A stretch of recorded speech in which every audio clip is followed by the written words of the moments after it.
All right, so today's focus was primarily on figure drawing, more specifically male figures, right? So I find male figures to be a lot more easier to draw. Now, I don't know if that's just because I'm a guy or whatever, because I've had heard like female artists say like it's easier for them to draw females, and then for guys say, for males to say that it's easier to draw males, right? So I don't know if that's a gender specific thing. That's a very interesting thing if that's like something that actually exists. But I just find male figures when I draw them to be a lot more easier to do because it's not a lot. It's like I guess the curvature and whatnot and the roundness of the female figure is a lot harder to capture, rather than like most of the like edges and corners in most masculine or male figures. But still, I'm definitely, trying to do like multiple types of different physiques or whatever, not just trying to draw the same thing. This first initial page here, I wasn't really proud of because I was trying to do like, charcoal or whatever, or do charcoal on top of it. But I was like, okay, whatever. I'm just going to focus more on figure drawing, if anything. And so when it came to the process, right? So usually when I'm doing figure drawing or when I'm drawing poses and whatever, I start off with like the head, right? I start off with kind of just a circle for the head, and then however the skull is gonna fit out, and then I try and draw a line, most possibly a line, to just kind of get like the pose right, like I forgot what it's called, but it's just kind of like the line that like kind of like the body's gonna be laid out across on, to kind of get what the figure is going to be doing. And then I'll kind of go in and I'll put in more shapes, right? So shoulders might be circles, the chest might be a square, the torso could just be like another square or another rectangle technically. And then I'll kind of like do more triangle type shapes when it comes to like the legs and the arms and the hands even. And then I might go back over with detail depending on if I'm really trying to do like a detailed drawing. But if I'm more focused on just trying to get the figure and the flow and the movement and whatnot, then I'm not going to worry too hard about all these little details and things like that, right? So this is just kind of like my process, right? Everybody's process might be different, right? When it comes to my process, I gain mostly from reference photos. I have my iPad in the background and I'm drawing from the reference photos, and it allows me to, of course, see what is going on. Now, of course, you can probably develop the ability to just do these things in your own head because of like muscle memory and just knowing how the human body works. But I don't think I'm at that level to do it, at least not with 100% confidence of thinking that I won't mess up or ruin something. I could do it if I tried, but some things might be inaccurate, some things might be off, or whatever the case may be, because I'm going off of memory or what I think might look right. And upon initial, I guess looking at it, right, or upon initial sketch, it might look a little wonky or whatever the case may be. But that's just gonna take time, right, to be able to draw your own dynamic poses and just draw your own poses and whatnot.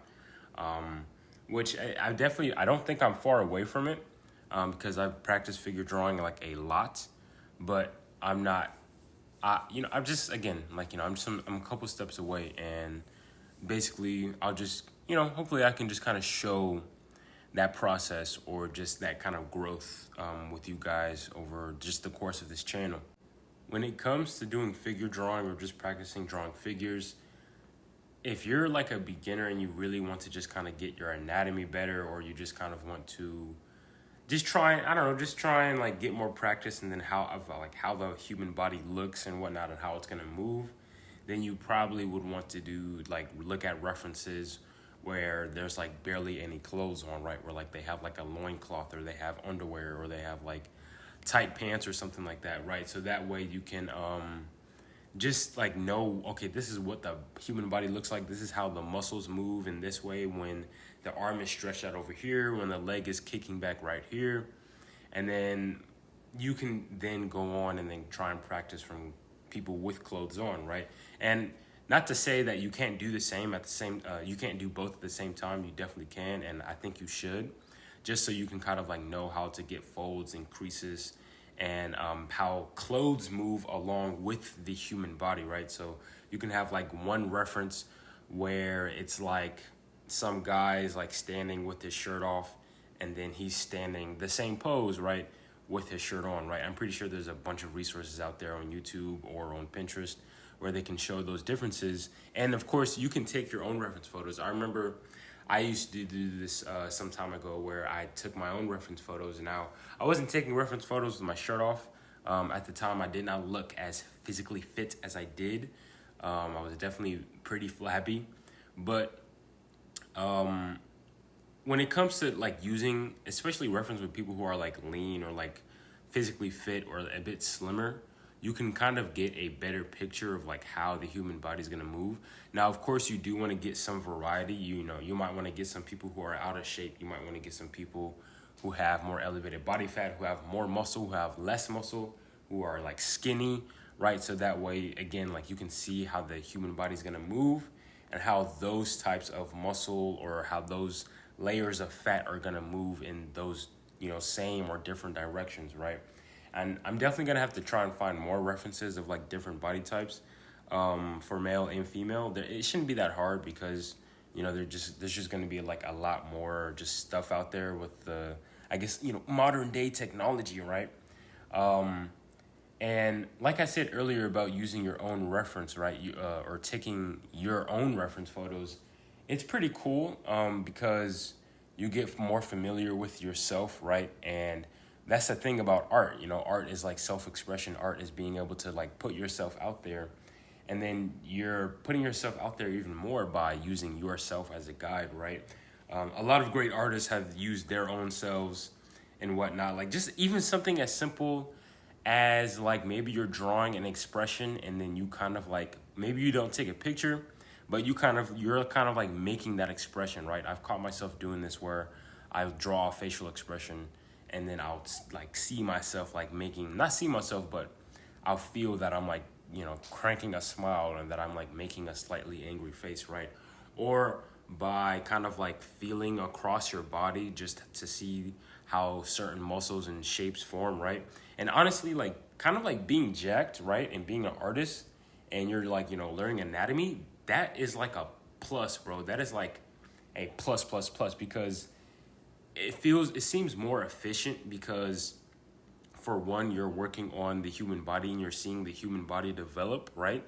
And then if you're someone who likes to like pose in front of the mirror or whatever, you would kind of like be able to see all the different muscular definitions without having to go and look for a bunch of reference photos and, you know, these different angles and whatnot, right? And then like, let's say, you know, you just look down at yourself as you're drawing just to like see like, okay, does the muscle look like this?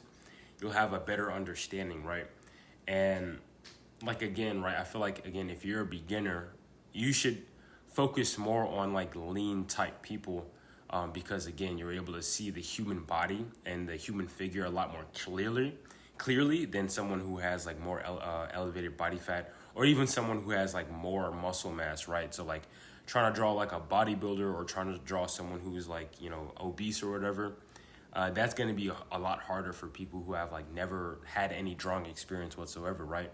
But if you like, you know, are continuously practicing and you are continuously like pushing yourself and then trying to see how things form and move, then you're just going to get better over time and you're going to be able to draw like, you know, some dad who looks like he downs like 50 beers a day and then like, you know, doesn't lift a single weight whatsoever, right? Or be able to draw like a grandma who has like 20-inch arms and they're just like, you know, I don't know, 200% body fat or something, right? So that all that stuff takes time, and it just takes a lot of time, a lot of patience, right? And if you want to go out the bat trying to learn how to draw like, you know, all these different features or body types, go ahead. You know, there's nothing stopping you. It's just like for the progress to be a lot more smoother and a lot more gradual, then you'll be able to like, you know, it's best to work on, or not work on, but to kind of replicate or to draw lean type people, right? And then of course, if you can, try and go to like a figure drawing session or whatever, right? Where you're like literally drawing actually naked people. At my school, they do provide this, but I have yet to go to one. I would definitely like to go to one. I probably can't record in there. I'm sure I can't, but I would definitely like to go and just see like what it's like I'm not over here trying to like, take my willy out and like, smack it around just so I can like, no, I'm not doing that just so I can draw. No, I just want to like see actual real life representation of the human body in front of me in 3D, right? Because I can look at these images, but at the end of the day, they're all flat, right? So definitely learn from real life. But yeah, that's about it. Peace out.